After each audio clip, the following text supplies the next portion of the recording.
I didn't know how hard it was to find housing. I didn't know about shelters. I didn't know any of that stuff. I stayed in a motel for a little bit, and then I just couldn't find anywhere, and I was literally homeless at that point. My first night out on the streets being homeless, I'm walking around. I'm in terror that I'm gonna spend the night outside.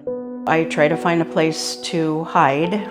I stayed there for a couple of hours, just thinking, how has my life got to this spot?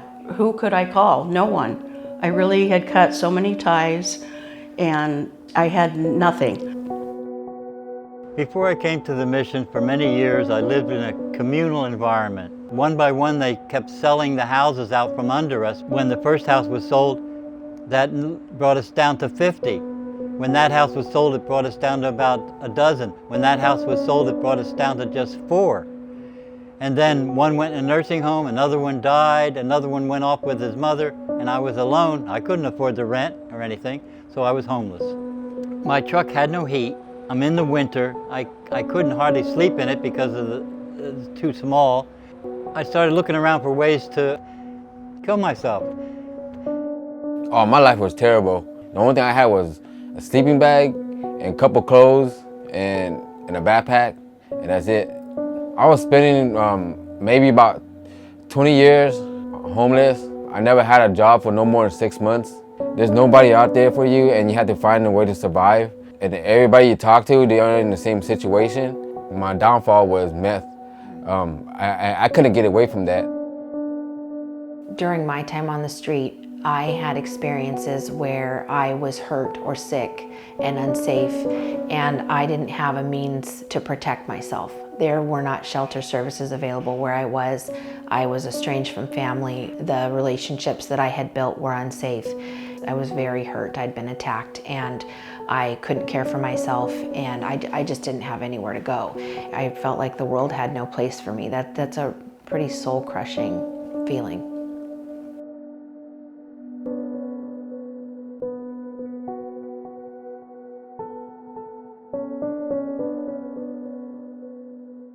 When somebody has an experience that causes them to have no place to go, I can just imagine how terrifying it must be. I think that emergency shelter is important because when you have an emergency, clearly it's not something that you've planned for. It happens without warning. It's always something intense and critical, and we need to have space available for these people when they need it. I kind of felt like I was going to be all right, but it was already becoming morning too. So I went to the living room, and I was telling all the ladies in the living room, I heard that there's an intake down at the mission. You should go down there, they're opened up. So by the time I got finished with all my other phone calls and other places I was trying, avenues that didn't open, I decided that I'd go down to the intakes too. There was my guardian angel sitting there. His name is Dan, and he was working at the front desk, and I could hear him speaking to people at the Rose here, and they agreed to come pick me up. That's when I got to come here, and just waiting for them to pull up, and I was just crying. I contacted a friend I had known who was also a medic in the military and told him that I was going to end it and that I was going to leave a key for my storage locker and he could have all my possessions, and said, before you do anything hasty, go and see Tina at the Redwood Gospel Mission. I set up an appointment for you. Just go down and talk to her. Went there and sat there out front of the mission talking to her, and she said they had a 30-day plan for homeless, and so she would take me in, but they kept me 90 days. They kept me 3 months instead of 1. They didn't want to let go of me. I was sitting in the computer room by myself, nobody else there, and I heard this whisper go by my ear, and I thought I was going schizophrenic or something because it said, I'm not done with you yet. And when I heard that, I was in denial of it, and a few minutes later, I heard this very deep voice, don't deny me. And when I heard that, chills went up my spine, and I went to Tina and said, Tina, I want to be baptized. Before I came to the mission, I wanted to get sober, but I didn't know how to do it. If it wasn't for walking with Jesus, I mean, I wouldn't have this feeling because I never had this chance in my life. It's a really good place for me right now to be with Jesus because I'm not going through all my struggles. I think that people come to us because they need shelter emergently, and then when they experience the culture that is at the Rose and at the 6th Street Mission, when they get to be with the volunteers that are just kind of loving them and sewing into them and encouraging them, then it opens their mind to maybe having a need for or accepting help for next steps. I felt like there was a glimmer of hope. I should have been hopeless, because it could have been no. It could have definitely been no. I'd never been to a shelter before. I didn't know what to expect. Then I come in and it's love, love, love. I get a bed with this quilt. I felt so safe and so secure. After I got into the mission, I started meeting the different fellows that were there and hearing their story and their testimony of where they were at and why they were there. It started to feel like I had a whole new family of brothers, that I wasn't alone anymore. And that was a big thing, not feeling totally, abjectly alone. It's a really good place for me right now to be with Jesus because I'm not going through all my struggles. Everything gets easier for me in this community. When life gets difficult, I have friends that will help me follow the way of Jesus. Like, they would walk me with him, and they would guide me, and they would send me like scriptures. And sometimes the scriptures will make me feel like, yeah, man, this is what I need to do, this is what I need to be, and how do I get there? And I would just say a little prayer, and I just walk with Jesus to get me to where I need to be. The living room has 3 primary programs. We have a housing program, which is temporary housing for women and children who are experiencing homelessness. We also have a day drop-in center for women and children. We have classes, groups, food. Shower, there's laundries. It's like a one-stop shop where our women and children can come to get a multiple of services all wrapped into one. So I think as long as I've been with the living room, Redwood Gospel Mission has always been involved with the living room. We serve a lot of similar clients, and I think we really appreciated their willingness to kind of use us in ways that we can offer support to the participants that we're still both serving. Providence and the Redwood Gospel Mission have had a long-standing relationship.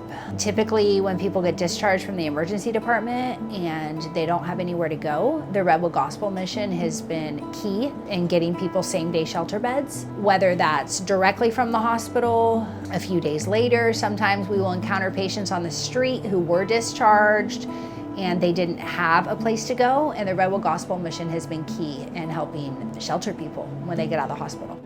Shelter and Recovery is a ministry that meets people at their point of need. So somebody can come in and receive shelter the same day that they need shelter. If they want to make a decision to take next steps and transition into one of our New Life Recovery programs, they're able to do that. There's 3 access points for emergency shelter. We have the Rose, which is our shelter for women and their children. We have the 6th Street Mission, which is our men's shelter. And then we have, during the winter months, our nomadic shelter, which is able to take men and women and children. The key element to the nomadic shelter is that the churches open their doors to bring people in so that they can form relationships one-on-one with our guests. They get to host the night from beginning to end. There's a meal being shared, there's gospel being shared, there are people sitting down at the tables and having conversation and fellowship, and then they're always invited to come back to the church on Sunday. I think emergency shelters are critically important. Housing, especially in Sonoma County, has skyrocketed, and there's so many more people than we have housing for. There's also people with disorders and things that aren't able to get housing because they need help or addictions, and it keeps them off the streets and safe. It's not safe on the streets, and it's not really a way to live. There have been times during the year when we have experienced where there is not necessarily emergency shelter available. Sometimes the shelters fill up. A nomadic is only available for about 6 months out of the year. And when those beds aren't available, we have to turn people away. Not having an emergency shelter means that our ladies who are on the street are having to go to emergency rooms more often. They're being hospitalized. They're not getting food, not having those basic needs met. There's no way for them to have next steps. The Redwood Gospel Mission has been huge in getting people shelter beds, not only Monday through Friday, but I've made phone calls sometimes 7, 8 o'clock at night on a Saturday night, and the people that I talked to at the mission have been able to get the person in right away. It feels wonderful when you're able to help somebody in need because they didn't know where to go, and then they found Redwood Gospel Mission. I love that the front door of the mission says if you don't have a friend in the world, you can find one here. And I think that's something that we genuinely offer at each of our locations is we want to welcome you. We want to provide that radical hospitality. We want to show you that you're loved and that you're important. And we want to provide comfort for you. We want to provide a safe place for you. And we want to engage volunteers that are going to come and surround you with love.